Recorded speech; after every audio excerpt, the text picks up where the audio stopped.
모든 것을 맡기는 태도는 희망이라고 부르는 것이고, 그건 살아있는 믿음에서 발전한다. 가장 중요한 이제 겸손 부분이죠. 겸손 아주 중요한 부분 중에 하나인데, 우리 안에서 선한 것, 모든 것들은 바로 하나님께서 주신 선물이다. 이렇게 표현했습니다.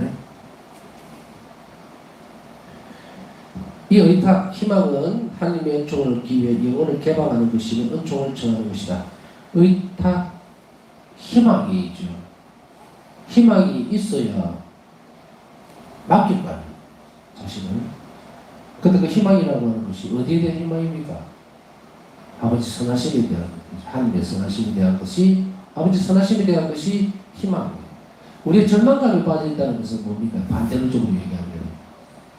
사실 이제 절망이라고 하는 거 일이 안 되는 것도 있고, 또 어떤 때는 자기가 의도하지 않는 것들이 막 쏟아져 들어올 때도 있고, 그래서 뭔가 좋게 변화될 수 있는 만한 것이 없을 때의 절망이라는 거죠. 반대로 희망은 뭡니까? 그 말 그대로 절망과 완전히 반대되는 거기 때문에 살아내야 될 즐거움이 있죠. 그리고 가치가 있고, 또 의미도 있고, 기쁨도 있고, 다 들어가 있어요. 그것이 어디 무엇인가? 절망이 아니고 희망이라는 그 희망은 선이죠. 절망은 악한 거예요. 그러니까 절망이라고 하는 것은 악한 것이라고 표현하는 이유는 절망 자체가 악이에요. 악. 왜냐하면 하나님에게서 정반대의 있거든요. 하나님 안에서는 절망이라는 것이 없거든요. 그러니까 절망이라는 자체가 악이에요. 하나님을 무시하는 거잖아요. 하나님의 절대적인 부분들, 전지전능하심에 반대되는 거니까 악이죠. 바로 그런 절망과 반대되는 것은 희망인데, 그 희망은 무엇으로 이루어지느냐? 무엇으로? 그것은 바로 하나님의 선하심, 아버지의 선하심을 발견할 때에, 그리고 그것을 더 많이 알게 될 때에, 그때에 우리 희망을 가지게 되는데, 이 희망은 바로 의탁으로 넘어가죠. 그래서 아버지에 대한 선하심에 대한 희망이 있는 사람은 이제 모든 것을 내가 맡기고, 왜냐면 아버지를 떠나니까 당자처럼 완전 절망적인 상태로 늘 일어나는 거예요. 너무 힘들고 절박하고 고통스럽고 사람 취급 못 받고 막 여러 가지 상황이 있죠. 사람 비참해지고, 이 비참함도 보면은 하느님의 선하신, 그리고 하나님 절대적인 존재에 대한 어떤 그런 것이 아니고, 비참함이 아니고 도토리 키재기예요. 그냥 상대적인 비참함인 거예요. 절대적인 게 아니고 상대적으로. 저 사람은 공부 잘하고 뭘 집안이 잘 사니까 나를 무시하고, 우리 집은 뭐 가난하고 가진 것도 없고 화목하지도 않고, 이런 것들이 상대적으로 이렇게 밀려들어온 그런 것들이죠. 이건 세상이 만들어내는 부분들이거든요. 이런 것들이 이런 비참함은 아니고, 하나님 앞에서는 인간의 비참함은 납작 엎드리는 거예요. 아무것도 아니거든. 하나님 없이 그것이죠. 그걸 잘 구분하셔야 돼요. 그래서 우리가 하나님 안에 희망을 두고, 그리고 하나님을 섬긴다, 산다, 이 말은 우리 인간이 피폐하게 만드는 것은 아닙니다. 절대 그렇게 되면 안 돼요. 우리가 큰 죄를 짓고 통회를 한다 하더라도 정말 그 통회 때문에 하나님 앞에 그 통회보다는 하나님이 그럼에도 불구하고 나를 얼마나 자비롭게 대하시는지 그 위대한 경외심, 그걸 가져야 돼요. 그래야만 무너지지 않습니다. 자, 우리가 이제 영혼의 개방성이라는 말을 여기에서 살펴보게 됩니다. 영혼을 개방한다. 말 그대로 연다는 거죠. 영혼이 열려야만 건축이 들어오게 되죠. 그래서 이 의탁과 희망은 바로 영혼을 개방하는 태도예요. 왜냐하면 은총을 얻어내야 되기 때문에. 주님 저에게 자비를 베풀어 주십시오라고 열려야 되죠. 그 열리는 태도가 그냥 뻔뻔하게 서가지고 나는 아무 때나 자기 마음대로 살면서, 의탁은 자비 은총을 끌어오는 가장 근본적인 태도라고 그랬죠. 이 의탁의 태도 없이는 어떤 은총, 이 자비 은총을 받을 수가 없어요. 그렇기 때문에 이 부분을 제외하고는 모든 은총들이 의탁이 없이는 얻어낼 수 없다. 기본이에요. 그러니까 내가 의탁한다는 건 뭐예요? 은총을 받아들이고, 은총을, 주님 저에게 은총을 베풀어 주십시오, 이 말이죠. 그죠? 그럼 이것이 우리가 하나님께서 주신 은총을 내가 느끼고 받아들일 때 어디에서 인식을 합니까? 우리 정신이, 마음이, 감정이 하나님 은총을 받았다는 걸 내가 어떻게 인식을 해요? 우리 육체나 정신으로는 그 인식하기가 힘듭니다. 그럼 어디에서 알아들어요? 은총이. 영혼이죠. 이 영혼이 개방돼야 돼요. 근데 이 영혼이 딱 닫혀있으면 어떻게 돼요? 은총을 받았는지 말았는지 은총을 불러들이는 것도 영혼이 개방돼야 되니까 이런 거나 저런 거나 제일 중요한 건 뭐다? 의탁하는 태도가 있어야 한다는 거예요. 그래서 은총 생활이라고 하는 것은 의탁하는 태도를 가지지 않으면 은총 생활 못합니다. 없다고 봐야 돼요. 그것을 우리는 앞에서 살펴봤죠. 그래서 우리가 영혼을 개방하는 기도라고 하는 것은 뭡니까? 하나님께 의탁하는 기도예요. 의탁하는 기도. 그리고 하나님께 희망을 두는 기도. 그것을 바로 영혼을 개방하는 기도가 될 수가 있죠. 그래서 우리 기도는 늘 그렇게 열려 있어야 돼요. 내가 이 기도를 통해서 주님 저는 당신께 더 의탁하고 싶습니다. 더 그렇게 할 수 있도록 도와주십시오 하는 이 기도가 영혼을 연단 말이죠. 의탁이 완전하게 되면 영혼이 완전히 개방되는 거예요. 내가 하나님께 완전히 의탁했기 때문에 하나님은 나를 완전히 신뢰를 해버리죠. 그래서 우리가 이렇게 보면 의탁하는 태도는 어떤 것인가? 역으로 이야기하면 하나님이 나를 믿어주는 거예요. 신뢰를 드러내는 거예요. 내가 이렇게 어떤 어려운 상황이나 모양 속에서도 그래 하나님께서 선하시니까 이렇게 해주실 거야 라고 맡기죠. 그럼 하나님은 나를 볼 때 그 태도를 볼 때 어떻게 생각합니까? 신뢰를 하는 거. 얘 봐라. 괜찮네. 이렇게. 좀 더 큰데도 큰 모습에서도 그걸 떠나지 않고 그 일을 해나갈 때 뭘 줍니까? 신뢰를 얻게 되죠. 그것이 점점 커진다. 이 의탁의 태도. 그것만이 그걸 할 수 있어요. 노학 대주교는 다음과 같이 적었다. 파우스나 순의 삶에서 자신을 하나님께 맡기는 경험에는 그리스도인의 수많은 특성과 도덕적 태도가 포함되어 있다. 앞에서 몇 번 계속 말씀드리죠. 의탁의 태도는 도덕적 특성 그리고 수많은 특성과 도덕적 태도 그것이 결합되어 있는 거예요. 그렇기 때문에 우리가 의탁합니다라고 했을 때 그것은 한 가지만을 두고 하는 것이 아니다 이렇게 얘기를 하죠. 그녀의 삶에서 의탁은 단지 한 가지 특성만이 아니었다. 그것은 하나님과 인간의 관계를 특징짓는 총괄적인 태도로서 그리스도인의 수많은 특성과 도덕적 태도를 포함하는 것이다. 그렇기 때문에 우리가 의탁합니다라고 했을 때 예수님 저는 당신께 의탁합니다라고 했을 때 그 근간이 되는 것은 한 가지만으로 되는 것이 아니라는 이야기예요. 인내심도 있고 또 뭡니까 통의 정신도 있어야 되고 겸손해야 되고 이런 것들이 다 모여서 의탁이 될 수가 있어요. 그러니까 나는 뭐 어떤 한 가지만 가지고서 어떤 상황이나 어떤 사건이나 이런 데에 딱 맞닥뜨렸을 때 내가 그것을 결정짓고 하나님께 내 삶을 맡기면서 살 때는 굉장히 많은 내가 지금 쌓아놓고 있는 도덕적이나 혹은 수많은 특성들이 딱 그것을 결정짓는단 말이죠. 예를 들면 어떤 사람에게 있어서 오늘 기분 되게 나쁜 일이 있었어요. 근데 저 사람이 계속 나를 괴롭혀. 계속 나를 괴롭히고 나는 계속 그래도 그 상황을 견지를 하려고 할 때 여러 가지 특성들이 다 모여 있어야 돼요. 그래서 인내심도 있고 왜냐하면 받아들여야 되니까 인내심도 있고 또 용서하는 태도도 있어야 될 것이고 용서하는 태도를 가지려고 하다 보니까 내가 희생이 되죠. 모욕을 당하게 되죠. 그러니까 참아야 돼요. 인내심도 있죠. 인내 특성도 또 있어야 될 것이고 뭐 이런 것들이 다 합쳐져서 결론적으로 뭔가 그 사람을 받아들일 수 있고 자비를 베풀 수 있게 된다는 얘기예요. 그러니까 한 가지가 빠져버리면 예를 들면 13번을 견뎠어요. 내 다른 3번만 참아주겠다. 3번까지 잘 견뎠는데 4번째 되니까 화가 나서 다 엎어버렸다. 이 사람에게 뭐가 부족해요? 인내들이 부족하죠. 그리고 또 뭐가 부족합니까? 예수님께 매달리려고 하는 것이 부족했죠. 내가 예수님을 사랑하니까 너를 끝까지 내가 또 혹은 지속적인 노력들 배웠으니까 악은 선으로만 이길 수 있다는 것을 가지고 믿고 그 힘으로 계속해서 해나가는 것. 또 하나는 뭐예요? 성령께 끊임없이 기도하면서 혹은 예수님이시라면 이 상황을 어떻게 할 것인가 하고 예수님 옆에서 계속 붙어서 저를 도와주십시오 하는 은총의 도우심을 바라는 것. 이런 것들이 다 뭉쳐지면 어떻게 됩니까? 이게 의탁의 태도가 만들어지는 거예요. 그래서 그 일을 할 수가 있어요. 의탁의 태도가 있으니까 할 수가 있다는 건 뭐예요? 자비롭게 될 수 있다. 왜? 예수님께서는 그 상황을 통해서 나에게 좋은 것을 주시리라는 것을 안다. 아버지는 선하신 분이니까 내가 예수님처럼 똑같이 그 일만 한다면 그 안에서 선한 것을 주시리라고 하는 것이 있다 이 말이에요. 그랬을 때 이게 딱 개방이 되겠죠. 그럼 그게 한없이 큰 은총으로 흘러들어온다. 이 말을 하는 겁니다. 도덕적 태도와 수많은 특성들이 모여서 비로소 그것이 될 수 있다는.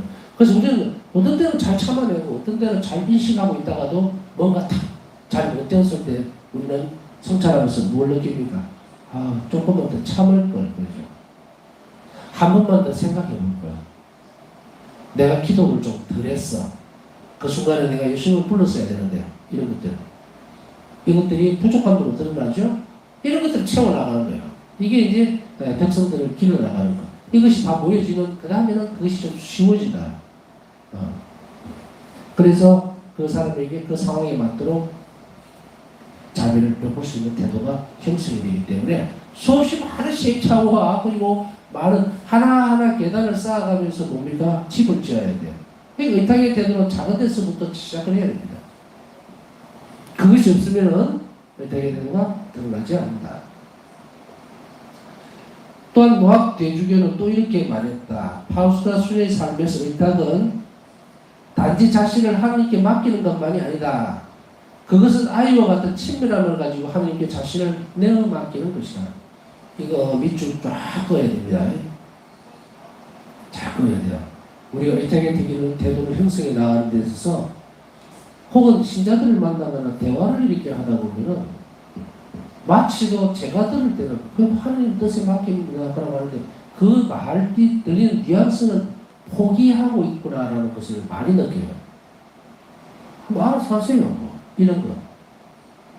알아서 해주십시오. 제발 하나님의 선하신 분이니까 가장 좋은 것을 주시리라고 믿습니다. 이런 신뢰 교육에서 나오는 게 아니고 없어요. 그냥. 그게 속편하니까.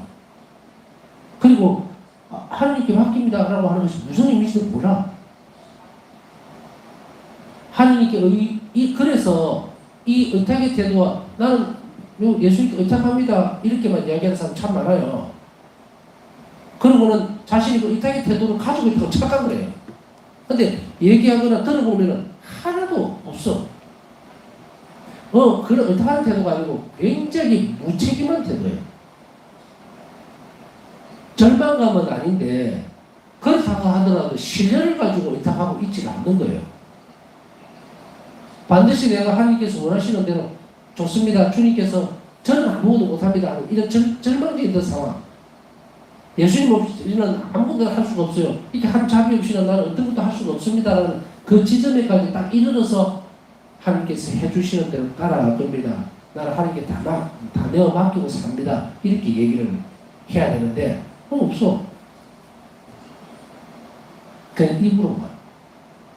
그래서 그 상황 속에서 뭔가가 약간 옆으로 비틀어지면 큰 기대를 안 했으니까 실망도 안 해요. 뭐 그러려니 나 그러려니 하나님 그러실 줄 알았어 뭐 이런 식으로. 그랬을 때에 그렇게 살아가는 사람의 신앙적인 모습들은 결국 빈 껍데기예요.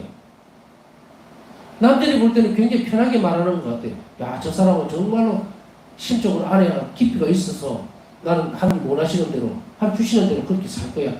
그래서 나는 이게 내 맡깁니다. 이렇게 나는 말하고 살아. 그렇게 사람이 있거든요. 근데 그 사람이 진정으로 봤을 때 행복한 사람이냐면 절대로 안 그래요. 너무도 비참한 사람이에요. 자기 자신을 속이는 거. 하나님에게서 올 거라는 것에 대한 큰 110%, 100%의 기대감이 없어요. 희망이 없다는 이야기죠. 말로만 그럽니다. 그렇지 않으면 안 될 것 같으니까. 이것은 의탁의 태도가 절대로 아니다. 의탁의 태도는 내가 맡기는 것에서 그치지 않는다고 그랬죠. 이 사람들에게 있어서 어떤 사람들에게 있어서 저는 내가 맡깁니다 해놔놓고는 그 다음에 자기 일을 막 해나가고 그러면서 동시에 자기 안에 바람이 들어가 있다는 걸 몰라요. 하나님 그 일을 안 해주더라도 나는 절대로 실망하지 않을 것이야 라고 할 것인가? 그거 믿지 않는다는 거예요. 자신을 더 깊이 성찰해 봐야 됩니다. 이렇게 말하는 사람들은. 내가 정말 이렇게 통성같이 부풀어가고 잘못 말하고 있지 않는가? 그런 거짓된 태도들이 내 신앙을 막 감싸고 있다면 우리는 의탁의 태도를 키워나갈 수가 없어요. 참으로 온전하게 모든 것을 내놓고 전에도 몇 가지 말씀을 드렸잖아요. 그렇죠. 예를 들어서 어떤 사람이 완전히 집중도 없이 쫄딱 망해가지고 찾아와서 펑펑 울면서 저는 제가 잘못 살았습니다. 제가 계획하고 생각했던 하나님 없이 살았던 모든 시간들이 완전히 엉망진창이 되어버렸습니다. 그렇다고 해서 하나님 원망하려고 온 것도 아니에요. 이제 제발 살려주십시오. 저는 다 날아가고 아무것도 없습니다. 앞으로는 어떻게 살 것이라고 얘기를 하죠. 앞으로는 하나님이 원하시는 쪽에서 하나님께 모든 걸 내어맡기고 그리고 성실하게 살겠습니다. 오로지 자비롭게 살 것을 결심하니까 저를 도와주세요라고 하면 엄청나게 왕창 쏟아질 거죠. 새로 시작할 수 있는 기회를 줍니다. 그러나 애매하게 중간에서 표현을 하면 좀 애매하기는 합니다만 이건 망한 것도 아니고 안 망한 것도 아니에요. 이 기도는 기대를 하는 것도 안 하고 안 하는 것도 아니에요. 그거 우리가 알고 있어요. 이 중간 부분에 뭘 하고 있는지. 이걸 뭐라고 이야기합니까? 성서는 차지도 덥지도 않는 이것을 의탁이라고 착각하면 큰 오산입니다. 이건 신앙생활 아니에요. 이거. 절대로. 그렇다고 해서 그렇게 이렇게 막 부유물 가지고 붕붕 떠가 사는 그 상태가 행복한 사람이냐면 행복한 상태도 아니에요. 정신줄 놓고 있다고요. 요 영역에서. 이런 부분들도 조심해야 돼요. 자, 우선은 이런 부분이다 저런 부분이다를 어떤 사람은 이런 부류다 저런 부류다라고 하기에는 이런 부분들도 아니고요. 지금 다루는 것이 그 상태를 지금 진단을 하나 예를 들었을 뿐인데 그랬을 때 나는 하니까 의탁하고 있는가라고 하는 그 질문을 다시금 이렇게 던졌을 때 아까 말씀드렸던 이런 수없이 많은 특성이나 혹은 도덕적인 태도들을 내가 가지고 있는가를 살펴봐야 됩니다. 오늘 내가 처음 들었다면 이건 없는 거예요. 또 어떤 사람들은 오늘 강의를 들어와가지고 듣다 보니까 도대체 뭐야, 뭔 소리 하는 거야.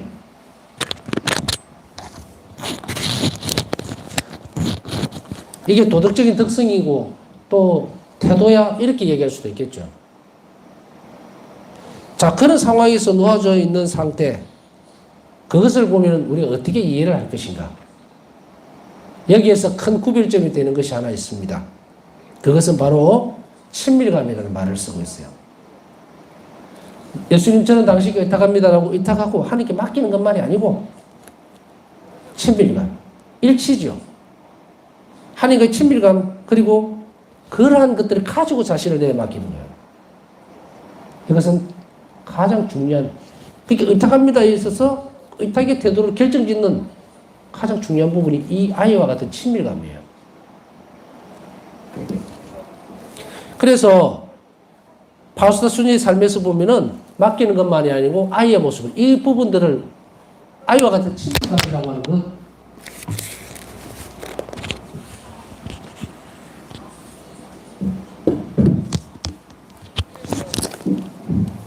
이 친밀감의 문제는요 어떤 식으로 드러납니까? 예수님께서 여러분들은 이제 기억을 한번 더듬어 볼까요? 일기에서 어떻게 드러나는지 예수님께서 바우스다 성녀에게 어린아이의 모습으로 계속 드러나시죠.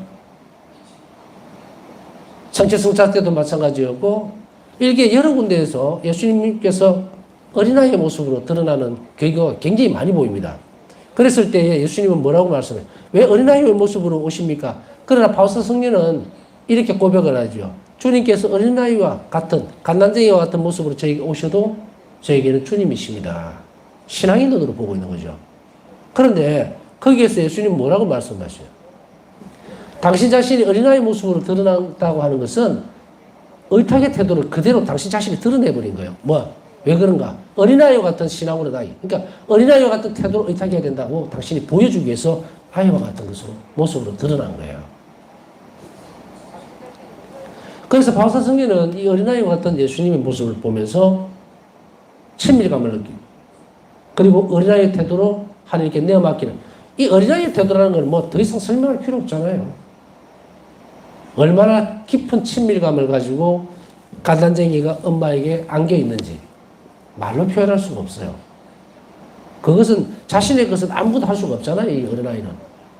이것을 바로 태도, 이 의탁의 태도예요.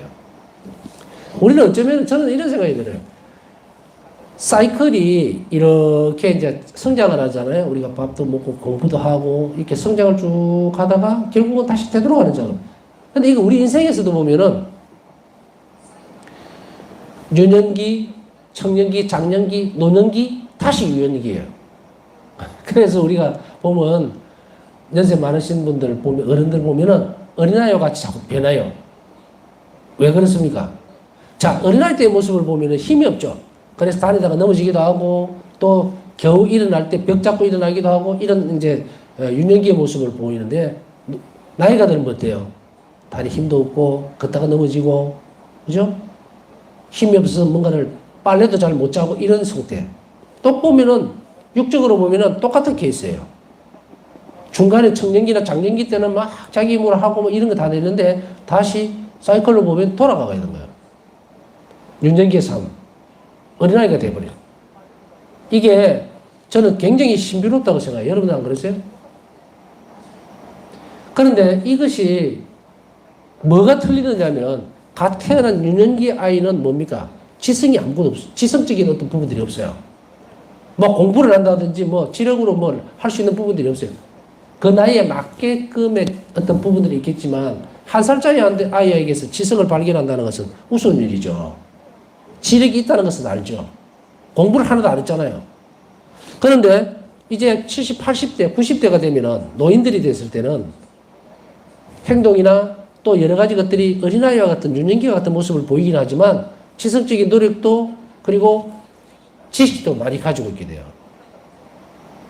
그런데 이 노력들을 어떻게 돌려야 되느냐 하면 전부 다 의탁의 태도, 다시 하면 어린아이와 같은 유년기의 모습으로 돌아가는 그 모습 그대로 인정하고 그것을 활용을 해야 돼요. 그래서 저는 이제 그 이야기를 하죠. 노인분들, 연세 많으신 분들, 아이고, 지겨워. 정말로 할 것도 없고 나이가 드니까 밖에 나가도 뭐 운동도 못 하겠고. 얼마나 귀한 시간이에요, 지금. 네? 얼마나 귀한 시간이야. 하도 젊을 때는 돌아다니니까 기도 안 하고. 이제는 놀러 가려고 해도 힘도 없어서 그냥 방 안에 가만히 있는 게 제일 편해. 근데 그때 왜 딴 거를 하냐고, 다른 거를. 하루 종일 텔레비나 보고 앉아가고. 이건 유년기로 돌아가는 게 아니고 태보예요, 태보. 저는 하나님께서 이런 기회를 마지막에 주신다고 봐요. 그래서 어린아이와 같은 신앙을 가질 수 있는 기회를 노년기에 줄 수 있지 않느냐. 뭐 저는 그렇게 생각해요. 그래서 우리에게서는 쓸모있는 시간들이라고 해서 아무것도 없습니다. 어떻게 보면 더 많이 의탁할 수 있는 부분들이 이곳에서 만들어질 수도 있지 않을까라는 생각을 한번 해봅니다. 여하튼 의탁의 태도는 그냥 아까 같이 착각하거나 이런 것들을 완전히 깎아내버려야 됩니다. 저는 감이 들렁하는 게 어떤 거냐면 어떤 누구가 저는 뭐 기도하면서요 뭐 아이고 하나님께 다 내가 맡깁니다 뭐 알아서 해주세요 이렇게 기도해요라고 하면 그게 굉장히 겸손한 듯이 그 상대방은 저한테 이야기하지만 제가 볼 때는 싸게 노래요. 그런 의탁의 태도 아닙니다. 자기 자신의 삶의 어떤 부분들을 그냥 툭 던져버리는 거예요. 하나님 앞에.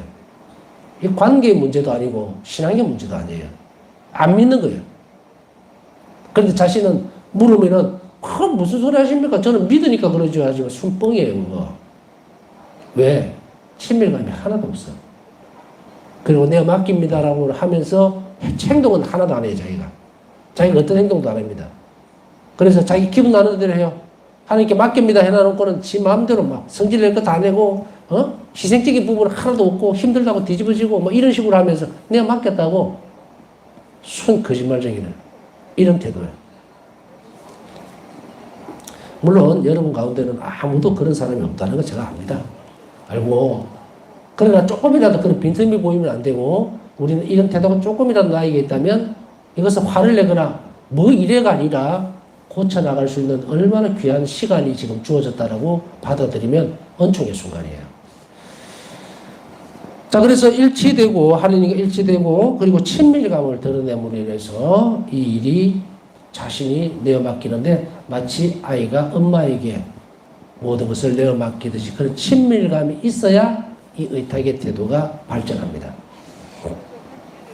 왜냐하면 예수님하고 우리는 계속적인 계산적 관계가 아니잖아요. 영혼이 완전히 하느님으로 바뀌어야 되기 때문에 더 많은 것을 내어드리는 것은 사랑의 관계입니다. 어린아이와 같은 친밀감이라는 걸 뒤집어서 이야기하면 뭐예요? 사랑입니다. 완전히 내어 맡기는 사랑. 그래서 사랑은 뭡니까?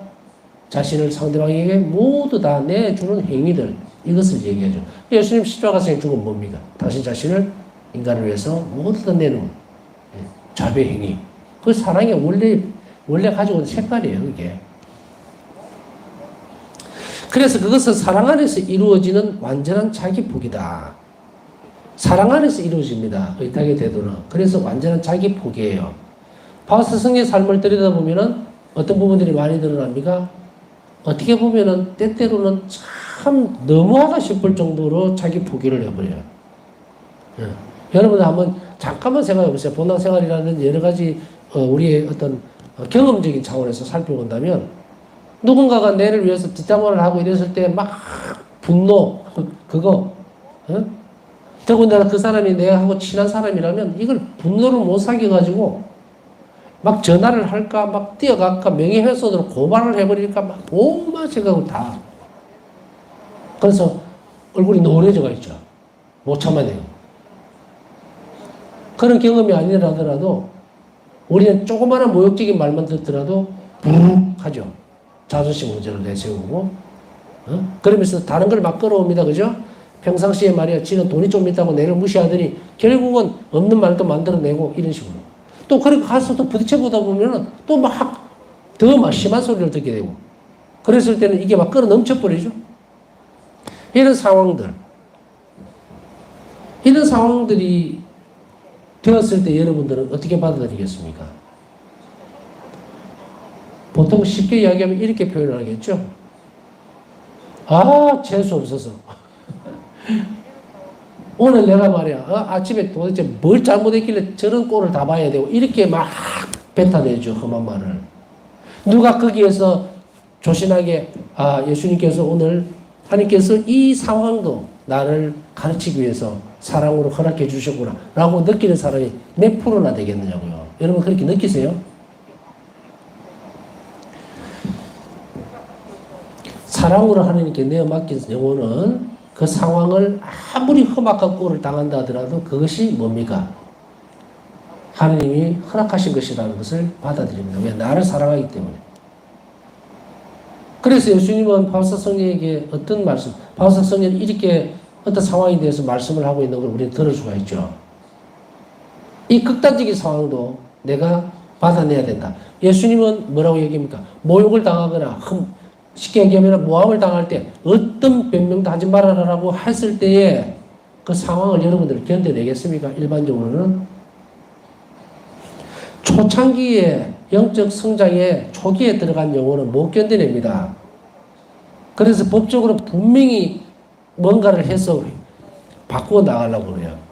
은총의 힘을 빌리려고 하지 않습니다. 기도 힘을 빌리려고 하지 않아요. 그 초기에는 어쩔 수 없는 영혼들의 형태입니다. 상황에.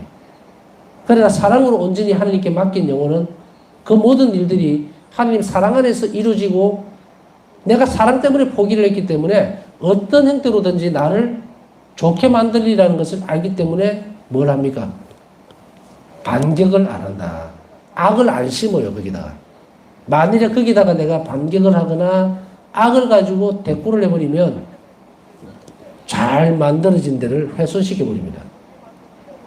훼손시켜. 99%까지 갔는데 그거 내가 반격을 해버리면서 뭐가 생깁니까? 죄를 심어버리니까 이거 폭발을 해버리는 거야.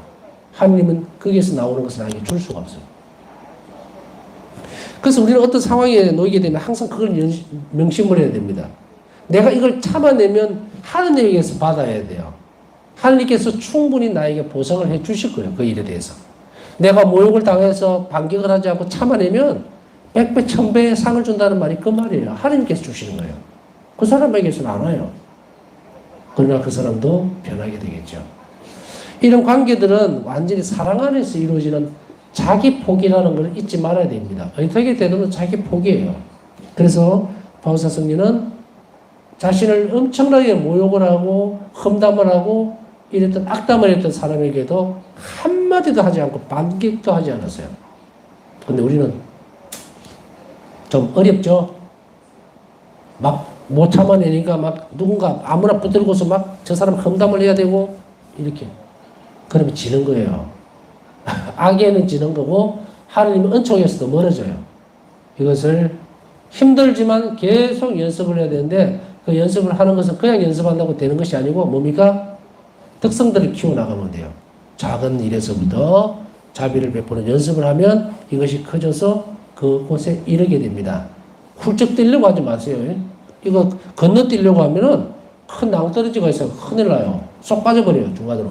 그러니까 제가 말하는 것을 연습하라는 것은 다른 특성들과 아우러져서 그것을 키워나가면 하나님 사랑 때문에 자기 포기가 일어나는 그것을 얘기하는 겁니다. 그때 의탁의 태도가 되는 거예요. 이 경우에 의탁은 단지 믿음과 희망에서 나오는 태도만을 의미하는 것이 아닙니다.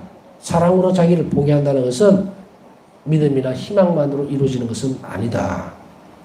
그것은 예수님과의 특별한 사랑의 결속과 삶의 일치를 의미하며 그분의 삶과 순환, 죽음과 부활에 동참하는 것을 의미한다. 믿음과 희망으로만 나오는 거 아닙니다. 사랑이라고 하는 추상적인 어떤 한 형태에서 나오는 것도 아니에요. 결속의 문제라고 얘기했는데 이 결속의 문제는 일치이거든요. 그러려면 어떻게 됩니까?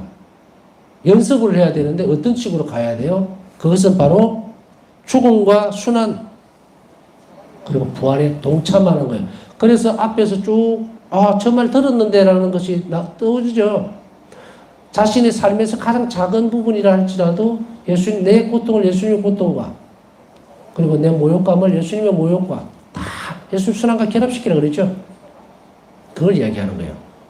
이것이 결합되어 있는 연습을 하지 않는 영혼들은 그런 사람들은 또 그런 일로 인해서 예수님과 구원 사업에 동참하지 않는 사람들은 이것을 할 수 없다는 이야기입니다. 그러니까 나는 믿음도 강하고 또 아버지 선함에 대한 희망도 나는 갖추어졌다 하더라도 최종적인 포지션을 딱 정하는 건 뭡니까? 사랑이에요. 그 사랑은 어디로 향합니까? 내 모든 고통, 어려움, 이런 내 삶의 모든 것들이 예수님의 죽음과 고통과 부활로 연결되어져야 돼요. 그래서 바울사 성령은 끊임없이 우리에게 뭘 할 걸 요구합니까? 내 고통을 예수님의 순환에 계속 결합시키고 또 하나는 예수님의 순환을 계속해서 묵상하라 그랬죠. 이 태도 없이는 믿음과 희망이 있다 하더라도 의탁할 수가 없다. 이제 요 말입니다. 연습은 요렇게 하는 거예요. 그냥 실전적으로 막 전투적으로 하지 말고 내 작은 일들을 내 희망 혹은 믿음을 실제적으로 예수님의 순환과 또 부활에 결합시키고 고통을 그곳에 결합시키고 그리고 예수님의 순환의 신비를 항상 계속해서 묵상해 나갈 때 그때 이런 태도가 형성이 된다는 것을 잘 알아들어야 됩니다. 남은 시간 묵상하면서 오늘 어려운 가운데서 기도 부탁한 분들 함께 기억해 주시고요. 그리고 우리가 사랑은 자포기적인 것, 사랑으로 인해서 자신을 포기할 때 비로소 의탁하는 어린아이와 태도가 된다는 것을 깊이 명심하면서 남은 시간 묵상하도록 하겠습니다.